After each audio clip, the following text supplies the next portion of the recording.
ಜಿಲ್ಲಾ ಕನ್ನಡ ಸಾಹಿತ್ಯ ಭವನದಲ್ಲಿ ಹಮ್ಮಿಕೊಂಡಿದ್ದ ಜಿಲ್ಲಾ ಕನ್ನಡ ಸಾಹಿತ್ಯ ಪರಿಷತ್, ಕನ್ನಡ ಸಾಹಿತ್ಯ ಕಲಾಕೂಟ, ಕನ್ನಡ ಲೇಖಕಿಯರ ಟ್ರಸ್ಟ್, ಪದ್ಮಶ್ರೀ ಜೈನ ಮಹಿಳಾ ಸಮಾಜ, 4 ಸಂಸ್ಥೆಯ ಸಂಯುಕ್ತಾಶ್ರಯದಲ್ಲಿ ಹಿರಿಯ ವಿದ್ವಾಂಸರಾದ ನಾಡೋಜ ಡಾಕ್ಟರ್ ಕಮಲಾ ಹಂಪನ ಅವರಿಗೆ ಭಾವಪೂರ್ಣ ನುಡಿನಮನ ಕಾರ್ಯಕ್ರಮವನ್ನು ಹಮ್ಮಿಕೊಳ್ಳಲಾಗಿತ್ತು. ಡಾಕ್ಟರ್ ಕಮಲಾ ಹಂಪನ ಅವರ ಜೊತೆ ಒಡನಾಟವನ್ನು ಹೊಂದಿದ್ದ ಜಿಲ್ಲಾ ಸಾಹಿತ್ಯ ಪರಿಷತ್ ಅಧ್ಯಕ್ಷರಾದ ಮಡ್ಡಿಕೆರೆ ಗೋಪಾಲ್ ರವರು ಮಾತನಾಡಿ, ಮಾನವೀಯ ಮೌಲ್ಯಗಳ ಗಣಿ, ಜಾತಿಯನ್ನು ಮೀರಿದ ಮಾನವೀಯ ಕಮಲಾ ಹಂಪನ ಫೋಟೋಗಳನ್ನು ಹಂಚಿಸಿದ್ದು ಜರ್ಮನಿಯ ಒಂದು ಸಂಸ್ಥೆ ವಿಶ್ವದ ದಂಪತಿಯನ್ನ ಆಯ್ಕೆ ಮಾಡಿದೆ.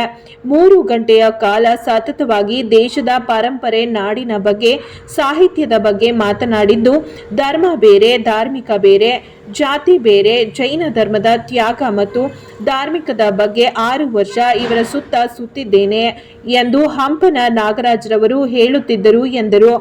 ನಂತರ ರಾಜಣ್ಣ ಮಾತನಾಡಿ, ಕೃತಿಯನ್ನ ಓದಿದ ನಂತರ ವಿದ್ಯುಕ್ತ ಪೂರ್ವ ಲೇಖಕಿಯಾಗಿ ಗುರುತಿಸಿಕೊಂಡಿರುವುದು ನಮಗೆ ಹೆಮ್ಮೆ ಇದೆ ಎಂದರು. ಸಹಕಾರದೊಂದಿಗೆ ಮೈಸೂರು ಲೇಖಕಿಯರ ಸಂಘ, ಹಾಗೆ ಕನ್ನಡ ಕಲಾಕೂಟ, ಪದ್ಮಶ್ರೀ ಮಹಿಳಾ ಸಂಘ ಈ 4 ಸಂಸ್ಥೆಗಳ ಸಹಯೋಗದಲ್ಲಿ ಈ ದಿವಸ ಕಮಲಾ ಹಂಪನವರ ಶ್ರದ್ಧಾಂಜಲಿ ಕಾರ್ಯಕ್ರಮವನ್ನು ಸಾಹಿತ್ಯ ಪರಿಷತ್ತು ಈ ಸಭಾಂಗಣದಲ್ಲಿ ಆಯೋಜನೆಗೊಳಿಸಿದೆ. ಬಹುಶಃ ನಾನು ಆ ದಂಪತಿಗಳಿಬ್ಬರನ್ನ ಹತ್ತಿರದಿಂದ ಬಲ್ಲಂಥವನು. ಕಮಲಾ ಹಂಪನ ಮತ್ತು ಹಂಪನ ಅವರು ನನಗೆ ಬಹಳ ಆತ್ಮೀಯರಾಗಿದ್ದರು, ನಮ್ಮ ಒಡನಾಟದಲ್ಲಿದ್ದವರು. 2-3 ಒಂದೊಂದು ತಿಂಗಳಿಗೆಲ್ಲ ದೂರವಾಣಿ ಸಂಪರ್ಕ ಹೋದಾಗ ಸುಮಾರು ಅರ್ಧ ಗಂಟೆ ಮಾತನಾಡ್ತಾಯಿದ್ರು. ಒಂದು ವಿಶೇಷವಾಗಿ ಹೇಳಬೇಕು ಅಂತಂದರೆ, ವಿಶ್ವದಲ್ಲಿ ಅತ್ಯಂತ ಶ್ರೇಷ್ಠ ದಂಪತಿಗಳ ಸಾಲಿಗೆ ಅವರು ಸೇರ್ತಾರೆ. ಜರ್ಮನಿಯ ಒಂದು ಸಂಸ್ಥೆ ಆದರ್ಶ ದಂಪತಿಗಳು, ವಿಶ್ವದ ಆದರ್ಶ ದಂಪತಿಗಳ ಬಗ್ಗೆ ಒಂದು ಸರ್ವೆಯನ್ನು ಮಾಡಿದೆ. ಅವರು ಭಾರತ ದೇಶಕ್ಕೆ ಬಂದು ಸರ್ವೆಯನ್ನು ಮಾಡಿದಾಗ ನಿಜವಾದ ಆದರ್ಶ ದಂಪತಿಗಳು ಹಂಪನ ಮತ್ತು ಕಮಲಾ ಹಂಪನ ದಂಪತಿಗಳು ಅಂಥೇಳಿ ಅದನ್ನು ಇಡೀ ವಿಶ್ವದಲ್ಲೆಲ್ಲ ಬಿತ್ತನೆಯನ್ನು ಮಾಡಿದ್ದಾರೆ. ಈ ಒಂದು ಸಂದರ್ಭದಲ್ಲಿ ಆಸ್ಟ್ರೇಲಿಯಾದ ಮೆಲ್ಬೋರ್ನ್ನಲ್ಲಿ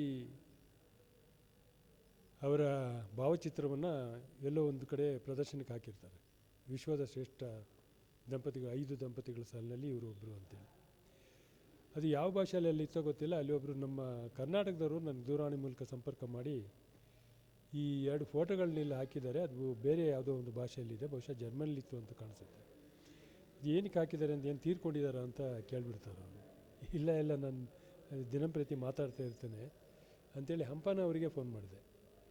ಅವರು ನಗಾಡ್ಕೊಂಡು ತಮಾಷೆಯಿಂದ, ಇಲ್ಲಪ್ಪ ನಾವು ವಿಶ್ವದ ಶ್ರೇಷ್ಠ ಆದರ್ಶ ದಂಪತಿಗಳಲ್ಲಿ ನಾವಿಬ್ಬರು ಸೇರಿಕೊಂಡಿದ್ದೀವಿ ಅಂಥೇಳಿ ಖುಷಿಯಾಗಿ ಸಂತೋಷದಿಂದ ಹೇಳ್ತಾರೆ ಅವರು. ಆಮೇಲೆ ಅವರಿಗೆ ಅದನ್ನು ಹೇಳಿದಾಗ ಅವರು ವಿಕಿಪೀಡಿಯಾ ಎಲ್ಲೆಲ್ಲೋ ಅದನ್ನು ನೋಡ್ತಾರೆ, ಸಿನಿಮಾವನ್ನು ತೆಗೆದುಕೊಂಡು ಅದನ್ನು ಪರಾಮರ್ಶೆ ಮಾಡ್ತಾರೆ. ಬಹಳ ವಿಶೇಷವಾಗಿ ವಿಶ್ವದಲ್ಲಿ ಬೇರೆ ಬೇರೆ ಧರ್ಮಗಳು, ಬೇರೆ ಬೇರೆ ಜಾತಿ, ಬೇರೆ ಬೇರೆ ಆಚಾರ ವಿಚಾರಗಳು, ಆಹಾರ ಪದ್ಧತಿ, ಹಬ್ಬ ಹರಿದಿನಗಳು ಎಲ್ಲವೂ ತದ್ವಿರುದ್ಧವಾಗಿರ್ತಕ್ಕಂಥ ಎರಡು ಹಂಪನ ಮತ್ತು ಕಮಲಾ ಹಂಪನ ಅವರು. ಇವರು ಜೈನ ಧರ್ಮಕ್ಕೆ ಸೇರಿದವರು. ಅದನ್ನೆಲ್ಲ ತುಂಬ ಚೆನ್ನಾಗಿ ತೆಗೆದಿರಂತೆ. ನಾನು ಸಿನಿಮಾ ನೋಡಲಿಕ್ಕೆ ಆಗಿಲ್ಲ. ಹಾಗಾಗಿ ಜೈನ ಸಮಾಜದವರು ಒಂದು ಇರುವೆಯನ್ನು ತುಳಿದುಕೊಂಡು ಹೋಗಲಿಕ್ಕೂ ಅವರು ಸಹಿಷ್ಣುತೆ ಅಷ್ಟೊಂದು ಇರುತ್ತೆ ಅವರಿಗೆ. ಇದನ್ನೆಲ್ಲ ಮೀರಿ ಆ 2 ದಂಪತಿಗಳು, 2 ದೇಹಗಳು ಒಂದೇ ಆತ್ಮವಾಗಿ ಬದುಕಿದವಲ್ಲ, ಅದು ನಿಜವಾದ ಆದರ್ಶ ದಾಂಪತ್ಯದ ಒಂದು ಸವಿ ಅಂತ ಹೇಳಿ ಕೊನೆಗೆ ಅಂತಿಮ ರೀತಿಯಲ್ಲಿ ಅದು ಆ ಥರ ಬರುತ್ತಂತೆ. ನಾನು ಅದನ್ನು ಹೆಚ್ಚು ನೋಡಲಿಕ್ಕೆ ಹೋಗಿಲ್ಲ. ಭಾಳ ವಿಶೇಷವಾಗಿ ನನಗೆ ಯಾಕೆ ಪ್ರೀತಿಗೆ ಒಳಗಾಗ್ತಾರೆ ಅಂತಂದರೆ, ಇದು ವೈಯಕ್ತಿಕವಾದ್ದು. ಈ ದೂರವಾಣಿ ಸಂದರ್ಭದಲ್ಲಿ ಹೇಳ್ಬೋದೋ ಎಲ್ಲೋ ಗೊತ್ತಿಲ್ಲ, ಆದರೆ ಹೇಳ್ಬಿಡ್ತೇನೆ. ನಾನು ಅಧ್ಯಕ್ಷನಾಗಿದ್ದಾಗ ಹಂಪಿ ವಿಶ್ವವಿದ್ಯಾನಿಲಯಗಳ ಸಹಯೋಗದಲ್ಲಿ ಸಾಹಿತ್ಯ ಪರಿಷತ್ತು 1 ವಾರಗಳ ಕಾಲ ಸಾಹಿತ್ಯ ಪರಿಷತ್ತಿನ ಒಡನಾಟದಲ್ಲಿ ಹಂಪಿ ವಿಶ್ವವಿದ್ಯಾನಿಲಯದ ಎಲ್ಲ ಕೃತಿಗಳನ್ನು ಪ್ರದರ್ಶನ ಮಾರಾಟವನ್ನು ನಾವು ಮಾಡಿಕೊಟ್ವಿ. ಅರಮನೆ ಉತ್ತರದಲ್ಲಿ ಅಲ್ಲಿ ಒಂದು ಪೆಂಡಾಲನ್ನು ಹಾಕಿ ಅಲ್ಲಿ ಎಲ್ಲ ಒಂದು ವಾರಗಳ ಕಾಲ ವ್ಯವಸ್ಥೆಯನ್ನು ಮಾಡಿದ್ವಿ. ಆ ಸಂದರ್ಭದಲ್ಲಿ ಹಂಪಾನ ಅವರು ಅದರ ಉದ್ಘಾಟನೆಗೆ ಬಂದಿದ್ದರು. ಹಂಪಾನ ಅವರು ಅಧ್ಯಕ್ಷತೆ ವಹಿಸಿದರು. ಉದ್ಘಾಟನೆಗೆ ಆಚಾರ್ಯ ಅವರು, ಹಾಗೆ ಗೃಹ ಸಚಿವರಾಗಿರ್ತಕ್ಕಂಥ ಆಚಾರ್ಯ ಅವರು ಬಂದಿದ್ದರು. ನಮಗೆ ನಾವು ಸಾಹಿತ್ಯ ಪರಿಷತ್ನವರು ಎಲ್ಲಿ ರಾಹುಕಾಲ, ಅಮಾವಾಸ್ಯೆ, ಇನ್ನೇನೇನೋ ಇದಾವಲ್ಲ ಅವೆಲ್ಲ ನೋಡಲಿಕ್ಕೆ ಹೋಗಲಿಕ್ಕೆ ಕಾಲವೂ ಇರೋದು ಇಲ್ಲ. ಅದು ಅಮಾವಾಸ್ಯೆ ದಿವಸ ಮತ್ತು ರಾಹುಕಾಲದಲ್ಲಿ ಅದು ಪ್ರಾರಂಭ ಉದ್ಘಾಟನೆಯನ್ನು ಇಟ್ಕೊಂಡಿದ್ವಿ. ಆಚಾರ್ಯರು ಒಂದು ದೂರವಾಣಿ ಮೂಲಕ ಸಂಪರ್ಕ ಮಾಡಿ ಒಂದು ಅರ್ಧ ಗಂಟೆ ಕಾಲ ಮುಂದೂಡಿ ನಾನು ಸ್ವಲ್ಪ ಯಾವುದೋ ಸಣ್ಣ ಕ್ರಿಯೆಯನ್ನು ಮಾಡಿ ಬರಬೇಕಾಗುತ್ತೆ, ಇದು ರಾಹುಕಾಲ ಇದೆ ಮತ್ತು ಅಮಾವಾಸ್ಯೆ ಅಂತೇಳಿ ಹೇಳಿದರು. ಅದನ್ನು ನಾನು ಇವರಿಗೆ ಹೇಳಿದೆ, ಯಾರಿಗೆ, ನಮ್ಮ ಹಂಪನ ಅವರಿಗೆ.